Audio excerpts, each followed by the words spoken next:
Welcome to Krishna craft channel. இதுக்கு வந்து scratch papers பண்ணியிருந்தேன். ஸோ இன்னைக்கு அது பார்க்க போகிறோம் வாங்க. இதுதான் அந்த ஸ்க்ராட்ச் பேப்பர் செம்மையாக இருந்தது. பாருங்கள், உங்களுக்கு ஒரு ட்ரையல் காட்டுறேன்.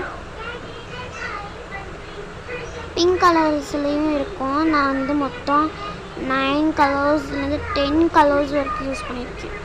ரொம்ப அழகாக வந்துருச்சு. இதில் பிளாக் கலர் நல்லா இருக்கும். இருக்கவே நல்லா சூப்பராக கலர்ஃபுல்லாக இருக்குது. எனக்கு ரொம்ப பிடிச்சிருந்துச்சு.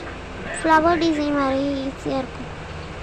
இதே மாதிரி நிறைய பேர் 30 ரூபா குட்டியாக வாங்கி போட்டு இதாகி போச்சு. இன்னும் 15 ரூபாய்க்கு நம்ம பண்ணிடலாம் சீக்கிரமாக. 10 ரூபாய்க்கு க்ரையான்ஸும் ஒரு 5 ரூபாய்க்கு ஏச்சும் ஒரு பேப்பரும் வாங்கிட்டீங்கன்னா நான் நினைக்கிறேன். நீங்கள் நினைக்கிறீங்க கமெண்ட் சொல்லுங்கள். இந்த ஸ்க்ராட்ச் பேப்பர் எப்படி